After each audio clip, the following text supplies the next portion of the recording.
मेरा नाम सुभाष जट्टी है, मैं जम्मू से हूँ। मैं कल ही यहाँ पे माता के दरबार में कल ही आया हूँ और जम्मू से आया हूँ। अच्छा लग रहा है। देखिए, मैं कहूँगा कि मेरा बचपन भी इसी चीज़ में चला गया, अब जवानी जो थी इसी में चला, बुढ़ापा है।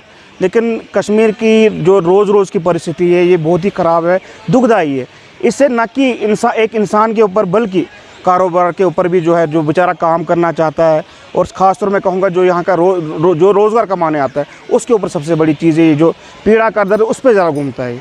परसों 8 तारीख को माता का जो है आगमन है, व्रत इसको तो हर अठम पे होता है, इसका आगमन है यहाँ पे और ये श्रीलंका से यहाँ पे आई। सो हमने एक चीज़ करना, प्रण लेना चाहिए। लेकिन एक मतलब कि जो यहाँ पे जो अभी हालात जो है ख़राब हो रहे हैं या पहले भी हुआ करते थे, सो एक चीज़ से दुआ मांगने के लिए कि एक बार ही, चलो हमने तो कभी सांस की चैन की सांस तो ली नहीं है, लेकिन आने वाला भविष्य जो है वो चैन की सांस ले और हम इस कश्मीर में फिर से अमन आ जाए और हम फिर से अपने घर की वापसी करें। देखिए कि सबसे बड़ी एक चीज़ है एक डर। जब किसी को मारा जाता, अगर मेरे सामने भी तो मैं भी बिल्कुल नहीं आता यहाँ पे, लेकिन जब एक भाई जो यहाँ पे रहते, जो हर समय जिन्होंने ये चीज़ देखी, तो उनके अंदर एक चीज़ पैदा होगी फिर से। मैं कहूँगा 90 का दशक जो है फिर से पैदा हो चुका है और पलायन जो कश्मीरी पंडितों का हो रहा है, एक दहशत जो फैली हुई अंदर से, उस कारण से हो रही है। मैं 90 में जो था 4th में पढ़ता था, उस टाइम पे भी उस टाइम पे टीवी ये ज़्यादा नहीं हुआ करता था, उस टाइम पे रेडियो हुआ करता था। उस टाइम पे भी बोलते थे कश्मीरी पंडित को घर वापसी होगी, घर वापस जाएंगे। फिर ऐसा दौर आया कि मैं ज़रूर बात करूं कि 2020 की बात करूं, उस टाइम पे भी चला। अब इस 7 साल की गवर्नमेंट में इसमें बड़ा यकीन था हमें, ख़ास तौर पे मैं भारतीय जनता पार्टी का नाम लूँगा, हमें बहुत यकीन था कि कोई ना कोई रास्ता खुल जाएगा। लेकिन 60 सालों में जिस प्रकार से आप खुद देख रहे हैं कि इस टाइम पे जो माँ भगवती है यहाँ, जिनकी कुलदेवी है ये, वो भी यहाँ पे नहीं आए। भाई का माहौल कैसा पैदा हो गया ये तो यही जाने।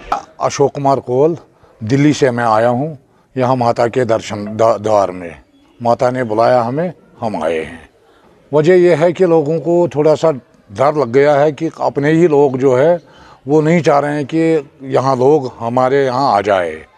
ठीक है जी, बाकी किसी चीज़ का डर नहीं है। हमें माता रानी साथ में है और फौज और आप लोग साथ में हैं, हमें किसी चीज़ की चिंता नहीं है। नहीं, ऐसा तो वो है नहीं कि भैया कोई वो हो गया, जो जिसके उसमें लिखा था वो जो किया है गलत हुआ है।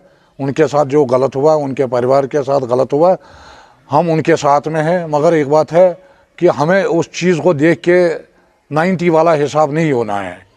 हमें बिल्कुल कश्मीर अपना चाहिए। हम कश्मीर में रहना चाह रहे हैं, गवर्नमेंट उसकी व्यवस्था करना चाहेगी तो करेगी, हम आएंगे यहाँ। हम भी उसी इंतज़ार में बैठे हैं, हमें कब वापस बुलाएंगे।